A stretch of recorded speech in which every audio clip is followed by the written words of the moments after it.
tells the story of the world and of our lives. Sometimes that history goes bump in the night.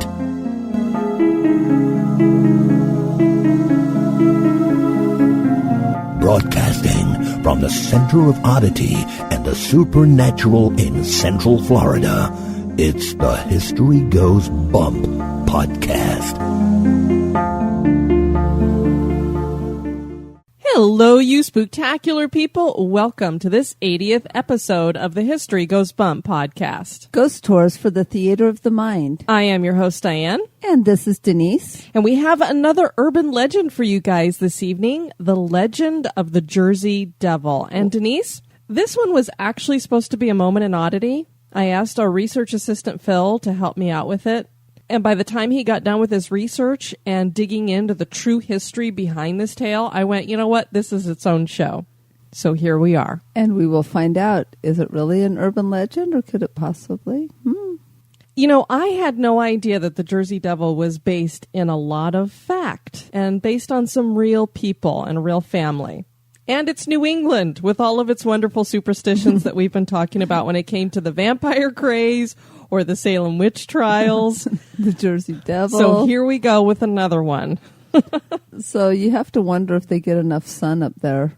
I don't know if it was just because the population seemed to be more in that area because that's where the colonies got started and where America basically got started.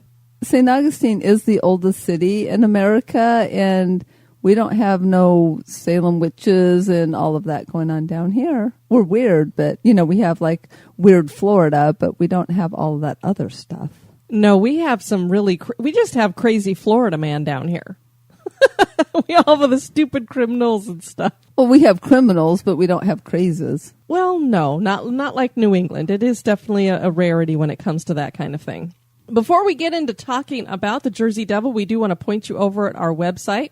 HistoryGoesBump.com has everything you could possibly want to know about the show. And we are adding in a new option. It will be coming soon. Some of you may have already heard that Google has decided to get into the podcast game.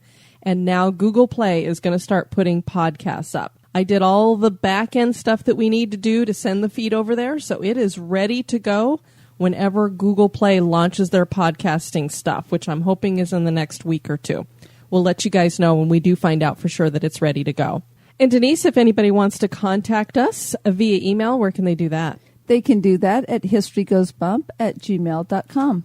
And boy, did we have a lot of people join us coming through the Halloween season in the Spooktacular crew. We have your lucky number, Denise. 13. All right, here we go. We want to welcome Frankie. Hey, Frankie. Aaron. Terry. Hi, Terry. Adam. Hi, Adam. Aaron, and this is an Aaron with an E, so this is a girl. The other Aaron was a boy. Okay. Hello, Aaron. Stacy. Hey, Stacy. Michaela. Welcome. Paul. Welcome, Paul. Michael. Hi, Michael. Ray. Hey, Ray. David. Hello, David. Krista. Hi, Krista. And Cynthia. Hello, Cynthia. Woohoo! And Denise, I tell you, October was an incredible, amazing month for our podcast. And thank you to our listeners and our research crew for making it possible. Absolutely. Without you all, we could not have done what happened. So, and I hope it doesn't come off as bragging, but last month in September, I know we're into November now, but in September we had a little over 15,000 downloads. And I had wanted to, everybody would love to double their downloads, but I at least wanted to get to 20,000. Well, we hit 40,688 downloads in October. That was almost all of our listens in our first year total. Yay, thank you all. And part of what helped us do that is we actually made it onto the front page of iTunes in 2 different locations. And one of them, we're still there. They have a Scary Stories collection on the front page, which we are a part of. And then they had for Halloween, for about a week and a half, they had Happy Halloween, and we were in the little row there. So that really helped. We climbed all the way to number 12 in the history genre on iTunes. That is so cool. And just, again, thank you so much to our listeners, to our research crew, for the people who support us. You all are the heartbeat of History Goes Bump, so thank you. And we also had something amazing happen. We got to speak before a group. So we want to thank Nicole and Glimpses of the Soul for inviting us to speak for their meetup. Yes, that was a lot of fun. And Nicole, it was fantastic meeting you and meeting your group. So that was a lot of fun. It was History Goes Bump live on stage. Yeah, it wasn't really a stage, but we couldn't hide behind microphones. But we had a great time, and I enjoyed getting my feet wet in that, so we'd love to do that again. And I think it prepares us for actually hosting tours.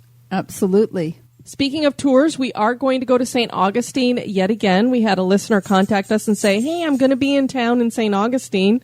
I'd love to meet you guys. And we said, well, we love St. Augustine, so we'll come up there. And, we have to go. Yeah, I know. It's twisting our arms. Oh, man. And I asked her, hey, do you mind if we invite other people? And she said, hey, that's more fun. So on November 22nd, we're going to St. Augustine. So if you guys are going to be in the area, let us know. We haven't decided on exactly which tour we're going to do, but it's guaranteed to be fun. It'll probably be one that we've already done before, and so far we've always had a great one. So, and this is the year 2015, just in case you are listening in archive. And we pumped out a ton of content in October. Now, of course, that's all going to change. We are going to be pulling back production, and we probably are not going to up it again until I can start moving my full-time business into more of a part-time business and then doing this more part-time. It just, even with the extra help, it literally almost killed us. I think that's part of the reason why we both ended up sick. So until we can do this part-time, we're going to keep going with a little less of a production schedule like most of the podcasts that are out there. Also, we got a couple of iTunes reviews, Denise. Yay, we like reviews. We got our first Canadian one. Yay. Eh? Oh, Canada. Oh, my. Spooky 5-star from Cheesy Dork. Cheesy Dork. Okay. Diane and Denise bring spooky entertainment to their historical subjects with a terrific banter that makes you feel like you are part of a family, telling ghost stories around the campfire. Thanks so much, Cheesy Dork, for that. We greatly appreciate it. And we don't think you're cheesy at all. Sounds so disrespectful. Thanks, Cheesy Dork. Thank you, Cheesy Dork. Well, it's just like, I can't remember what the other one was, and it sounded like we were calling the person a name. I know. It's like, no, it's really what it says here. And our other one is from Dane Gray, fun and informative 5-star. I'm so glad iTunes featured this podcast on their Happy Halloween recommendations. I love history and I love creepy tales. I have binge listened for the past 4 days and just listened to the 1-year anniversary episode. I actually was walking home at night from Halloween shopping and was totally creeped out from the Urban Legends episode. The hosts are endearing and love how informative they are. Plus, they are both big Disney fans, so they earn extra points with me. Woohoo! We like Disney, that is for sure. And I shouldn't tell you, Denise, I started following a guy over on Twitter because he does artwork where he zombifies things. And as a special thank you to me, he sent me the American Gothic picture zombified, which was very cool. I did retweet it, so if you're following us on Twitter, you will see it there. And then I said, well, I noticed it looked like you had some Disney stuff too. So then he sent me a bunch of those, and you've got I believe it was Woody and Buzz Lightyear, Jessie, I saw Snow White, all zombified.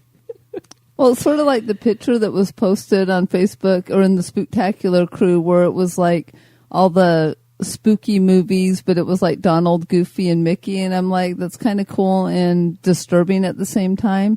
I will have to say the same about zombied beloved Disney characters that have been zombified. That's like kind of cool, but it's quite disturbing at the same time. Well, I believe his handle is League of One, if anybody wants to check out his stuff. And you know what, Denise? Philip Childers helped us with our research for today's show, and I think he probably would think that's pretty cool because, he does host the Hateful Dead podcast. Yeah.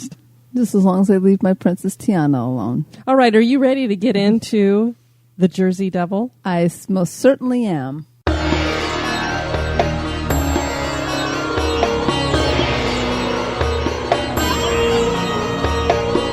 Become an executive producer of the History Goes Bump podcast for as little as $1 a month. For $5 a month, you can access exclusive content like the Haunted True Crime Bonus Cast. And for $10 and above a month, you get all that plus awesome History Goes Bump gear. Check out patreon.com/historygoesbump for more information. Or you can give us a one-time donation by clicking the donate button at historygoesbump.com.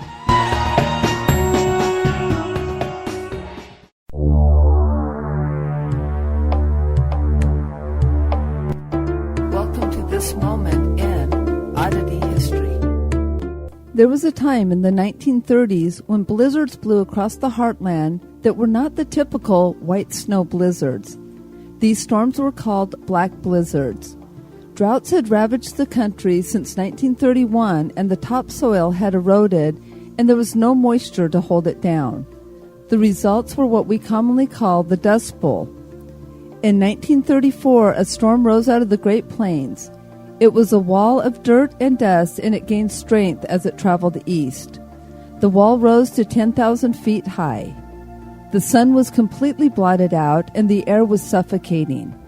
350 million tons of dirt were captured in the cloud. Even the lights of New York were dimmed by this black blizzard for 5 hours. The storm had traveled 1,500 miles. Ships out to sea even found dirt on their decks. Black blizzards are a meteorological phenomenon and a definite weather oddity.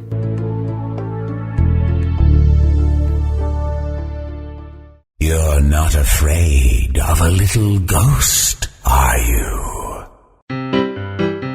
This day in history. On this day, November 4th, in 1879, James Ritty, a saloon owner, patents the first cash register. James was born on October 29, 1836, in Dayton, Ohio, and had been a first lieutenant during the Civil War with the 4th Ohio Volunteer Cavalry. After attaining the rank of captain, he left to pursue other options and finally settled on saloon owner in 1871.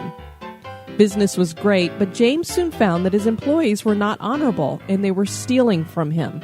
He desired to find a way to keep them honest. He remembered seeing a machine on board a ship that counted how many times the propeller went around, and he was convinced that this same type of machine could keep track of his sales.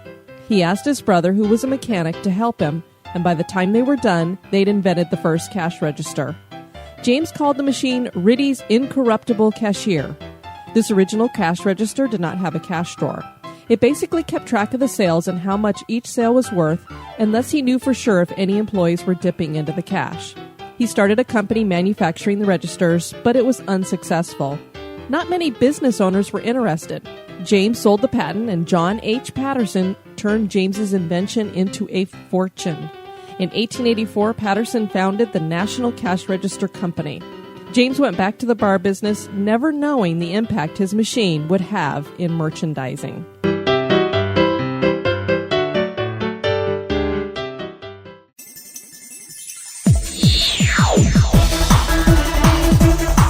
You're listening to History Goes Bump. Many people, particularly those that live in New England, have heard the story about the Jersey Devil. The tale about a mother giving birth to a devil baby is not totally unique in history. Even in our modern era, we have had movies like Rosemary's Baby. Is this just another urban legend, or is there some real history behind this tale of the Jersey Devil? Was this really more of a religious dispute that spawned a story to destroy a family name? We'll explore the superstitions that existed in the area around the idea that devil babies could be born, and cover the various sightings that have continued far past what would be a reasonable lifespan. Come with us as we look at the legend of the Jersey Devil. This legend begins with the Leeds family, who lived in New Jersey in an area known today as Atlantic County. Atlantic County was once called Egg Harbor Township, and its boundaries were mostly water. The Little Egg Harbor River to the north, the Great Egg Harbor River to the south, and the Atlantic Ocean to the east. The district was established in 1693, so this is an old area. Very much so. It was in this area that Daniel Leeds bought a piece of land that came to be known as Leeds Point and continues to have that name to this day. The Pine Barrens are also a part of this area that is today still a largely undeveloped forested area. Daniel Leeds had been born in 1651 in Stanstead Mount Fitchett, Oodlesford, Essex, England. His father emigrated to America, and Daniel followed him in 1676, landing in Burlington, New Jersey. He had married a woman in England before he immigrated, and it is believed that she died before he came. We were unable to identify any records about her, so we're not sure what her name was, when they got married, when she died, or how she died, but we do know that he did have a wife before he came here. After moving to Burlington, he married Anne Stacy in 1681. It is believed that Daniel worked as a counselor to Lord Cornbury during this time. Lord Cornbury was Edward Hyde, 3rd Earl of Clarendon. He became the governor of New York and New Jersey from 1701 to 1708, and apparently had a penchant for cross-dressing. Some of Daniel's duties included surveying the land. In the same year that they married, the Leeds had a daughter that they named for his wife Anne. It was shortly after the birth of baby Anne that Daniel lost his second wife. The baby soon followed her in death. It would take only a year for Daniel's heart to be stolen again, and he married Dorothy Young in 1683. The two had 8 children together. It was at this point that Daniel bought the future Leeds Point, which was considered the highest point of land between the Highlands and Capes of Virginia. So this guy has really seen a lot of death up until this point. He's already had 3 wives. Now, if this was Hollywood, that would just be typical. But back in this time, it was just lifespans were not very long. In 1687, Daniel began publishing an almanac. He was a Quaker and so came from a religious background that had broken away from the Church of England and believed in a more personal relationship with Jesus Christ. Quakers considered themselves all to be of the priesthood, and at this time were very pious and not open to other belief systems, particularly if they were intermingled with their own. Daniel had found that astrology was an asset to his writing for the almanac, so he included it in his almanac. Most of his friends were Quakers, and they heartily disagreed with Daniel going this route. When William Bradford published the almanac, the Quakers began to call it pagan and destroyed all the copies that were not already in circulation. Daniel, of course, took this very hard, left the religion, and began more extensive work on his almanac. He continued publishing these almanacs until 1716, and then he turned over the operation to his sons Felix and Titan. In 1688, Daniel published The Temple of Wisdom. The book dealt with topics ranging from angels to natural magic to astrology to the behavior of devils. Rumors were widespread that the Leeds family were dealing with things of the devil and they themselves could be cursed. Things get so bad that George Fox, who founded Quakerism, wrote an answer to the Temple of Wisdom called Satan's Harbinger Encountered.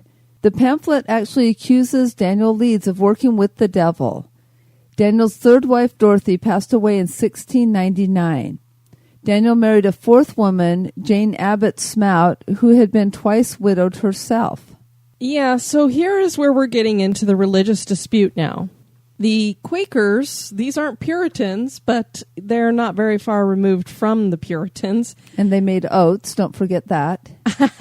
I just knew when I brought up Quakers that we'd get back into the oats discussion again. You're the one who asked what they were known for in many, many podcasts ago. Despite the fact that they were supposed to be peaceful people, they weren't very peaceful when it came to Daniel. And, it's one thing to say, we don't agree with what you're doing and you need to just step away from our religion. But now they're actually accusing him of working with the devil. He sold his soul to the devil. So this is the same thing that we watched with the Salem witch trials. These are women that are working with the devil because he was using a different process. Now, I may not necessarily agree with some of the stuff that he might have been getting involved in, especially of the occult variety. But just because he's starting to look at astrology and maybe paying a little bit of attention to what's going on with the stars and that kind of thing, I don't know. I just can't believe that they would come down on him this hard. But because they are doing this, keep in mind now we're getting these rumors that are going around about this Leeds family and that they are somehow in league with the devil because of what they're doing here.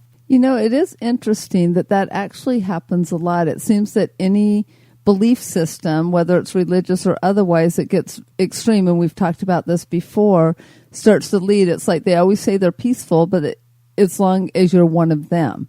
If you're outside of that religion, it's usually just the opposite, that they're not peaceful. There's rumors, there's just all the discrimination and everything that goes along with that, and then sometimes to accusations, which can be very, very dangerous, especially back in those times. And keep in mind what almanacs were for. They were supposed to help with farming and predicting what the weather was going to do. And I'm wondering how accurate his stuff was coming across. And maybe there was some jealousy there. Who knows? I mean, we could speculate about all kinds of things, that there was people just didn't like the way he was doing it or jealous of what he was doing, that he was successful with these almanacs. But one thing is for sure, we have some rumors going on here that are going to feed into what happens here in the future. The battle between the Quakers and the Leeds continued until 1716 when Daniel handed everything over to his son. So it was kind of like, well, he's done publishing the almanac, so now we'll leave it alone. And then something peculiar happened that might have helped fuel the legend further. Titan, who was one of his sons, redesigned the almanac and added the Leeds family crest. And the family crest was quite interesting. And for those of you who know a little something about the Jersey Devil, which we'll describe in just a moment, this may sound rather familiar. The crest featured a dragon-like creature with bat wings and claws. So that's very peculiar, particularly when we're getting ready to talk here about the Jersey Devil. So the family crest seems to be representing what could possibly be a depiction of this creature. So is it that the family had chosen this as their crest just because it was unique looking? Was it something that had some kind of particular meaning because of their occult persuasions? Was it because they had chosen this that the townsfolk are going to start feeding into this Jersey Devil? Who knows? Daniel died in 1720, and there's no record that he and his fourth wife had any children, which is important as we're figuring out this legend. Titan gets into a feud with, of all people, Benjamin Franklin in the 1730s. If you're going to feud, you might as well feud with somebody pretty popular. Make it a big name. Now, of course, most likely these guys were in this dispute because they were producing competing almanacs, because I think most people are aware that Benjamin Franklin published Little Richard's Almanac. So these two almanacs are competing with each other. And again, I'm wondering if they're pretty accurate from the Leeds family, and that might be part of the issue. Franklin claimed that he had a premonition that Titan would die, and he had a date. October 17th in 1733. So imagine if somebody is a competing publication and they decide to write that you're going to die on this specific date. That's not only some cojones, but wow. That's worse than running somebody's name through the mud, I would think, in that time.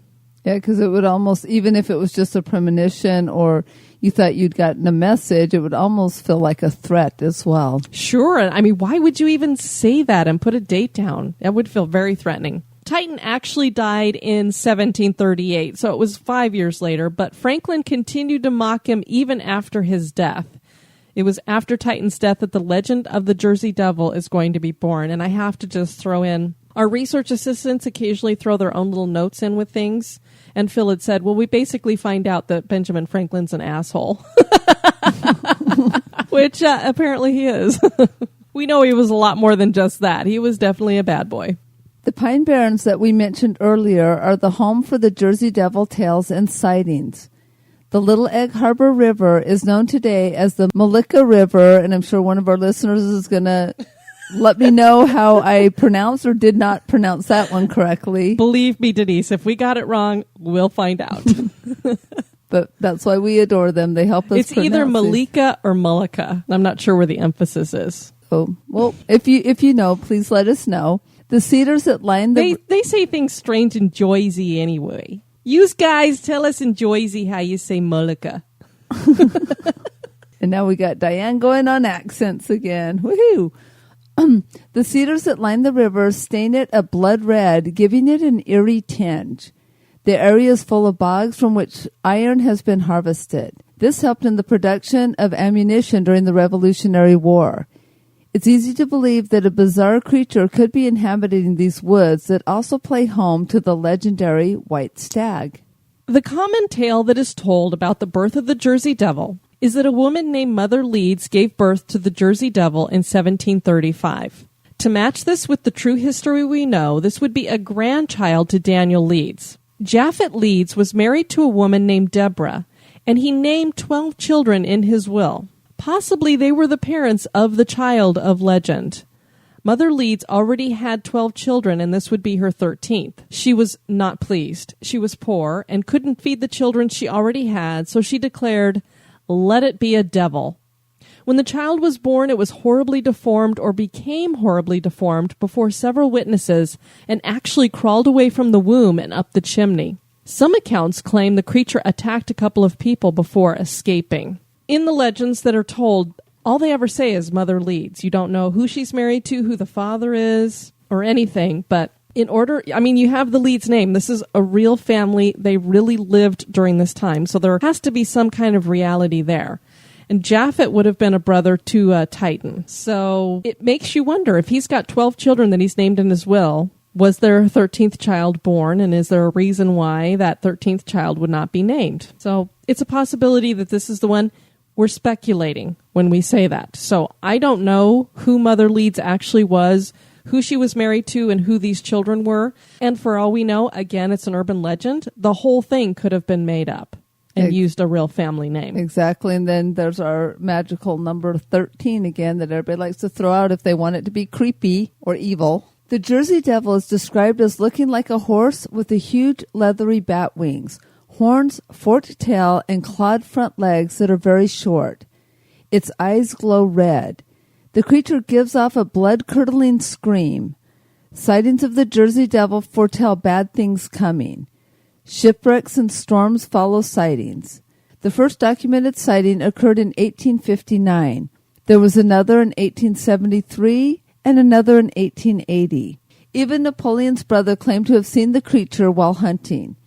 In 1909, sightings took off and thousands were reported, many of them landing in the Philadelphia Record.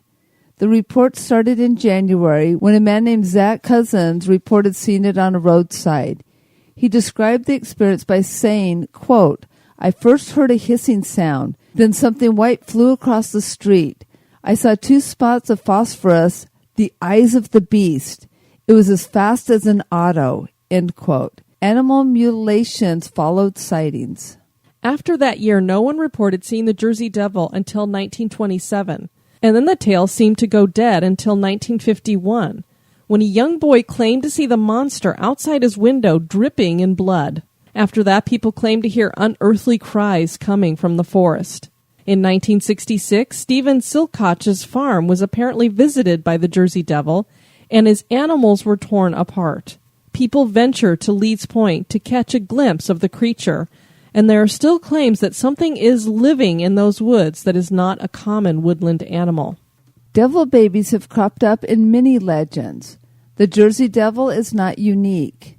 In New Orleans, there was the Devil Baby of Bourbon Street, and there was the Devil Baby of Hull House, which we visited in Chicago and talked about on that podcast. Stories abound of the devil impregnating women and giving birth to his spawn. Popular culture has given us Rosemary's Baby and Damien of the Omen. But is there any truth to these stories, and why did people believe that the devil could impregnate women? The theories would have to originate in the Bible with the Nephilim. In the Bible, the fallen angels that took sides with Lucifer are believed to have desired women and taken them as wives before the great flood. Those women gave birth to the Nephilim, who were the giants and men of renown. So they would have basically been devil babies. So they could be very real depending on your belief system. The Great Flood was mainly meant to destroy these creatures. The Christians in New England would be familiar with these stories, and so superstitions and legends would easily be started. Most of these legends about devil babies seem to have taken hold in the 1800s, when so many other beliefs and ideas about the spirit world began.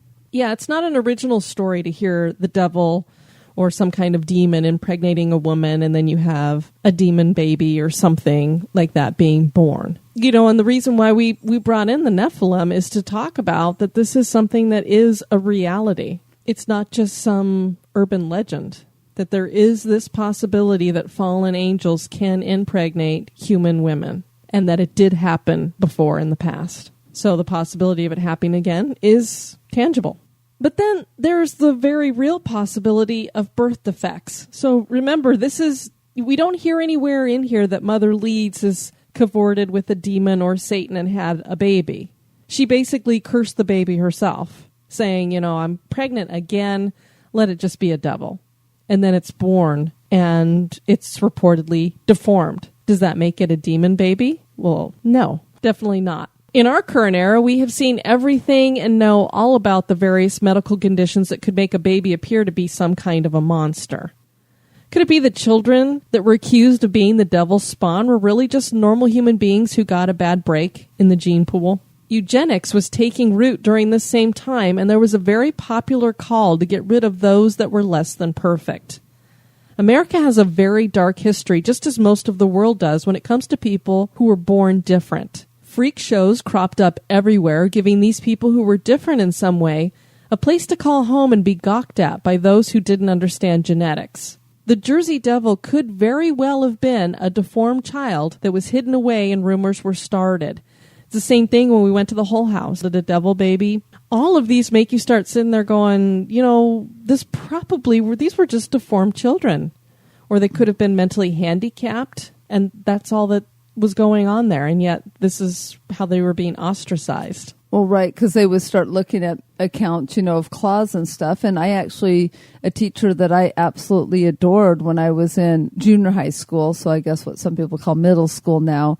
But she, when she was born, her fingers fused together, so both of her hands looked more like claws. She just had like two different hands, so it pinched together. And so, with her, of course, we know about birth defects and stuff when she was born, but back in these days, would she have been considered because she had like claws and, hooves or whatever? There was a freak in the freak shows called Lobster Boy, I believe. Right, which probably had the same condition. And so you just wonder, and then the whole story about it crawling up the chimney and disappearing was because they just took it away, and you had to have it leave because they couldn't let, you couldn't let other people know you were harboring such a thing in your house. But, thank God for advances and stuff. I just think of the people already, because I work with a lot of people with different challenges in their lives, and to think of what they go through with everything we know today, and just think about these poor kids that were born back in those days and what they had to go through. It just, Mm-hmm. So, was the Jersey Devil just a tall tale? Was the Jersey Devil just a hoax? Is this just yet another urban legend? Was the story spawned by a group of people out to ruin the good name of the Leeds family? We may never know, but we wouldn't recommend walking through the Pine Barrens alone. Does the Jersey Devil exist? That is for you to decide. I wouldn't walk through any wooded, forested bog that's barren alone anyway, No, she takes all of us with her when we're up at St. Augustine. In the dark. Hey, I'm going to go down this path. Here we go. I was listening to Darkness Radio, and they had a guy on there who was talking about some experiences he had at St. Augustine Lighthouse. And he had actually communicated with one of the girls there that was the 15-year-old. Oh, wow. So I thought that was I was like, well, that's the one place that we had an experience. So I thought that was kind of interesting. Well, Denise, our next show, Stephen Pappas is going to be joining us, and we're going to be talking about a location that's in his state there, the Biltmore Estate. Ooh, that just sounds creepy. Well, it is, I believe, America's largest house. Okay, for a moment you had me scared. I thought you were going to say, I believe it's America's most haunted house. I don't know about that, but I do know that it probably has the most rooms of any home in America. Wow. Very cool. So that should be very interesting. Well, we do want to thank you guys for joining us on this episode. I have been your host, Diane. And this has been Denise. You take care now. Bye-bye. Executive producers of this episode have been Levi Drescher, Rachel Cooper, Dan Foytik, Janice Carlson, Patty Henry, Stephen Pappas, Jade Lewis, Heather Williams, Dave and Ann Student, Amy Connor, Tanya Turner, Nicole Johnson, April Rogers-Crick, Leanna Sapien, Leanne, Laura Davis, and Seth Crawford. Thank you. Societies rise and societies fall. When the time comes, one society steps forward to build a better future. The Wicked Library, Kettle Whistle Radio, Night Story Podcast, Prog Watch, Red Horse Radio, The Lift, History Goes Bump, Listen, the M Writing Podcast, Society 13. Rebuilding society, one podcast at a time. Fan of the show? Subscribe to the show on iTunes, Stitcher, or your favorite podcast catcher. We would greatly appreciate your review at iTunes as well to help the show grow. Thank you.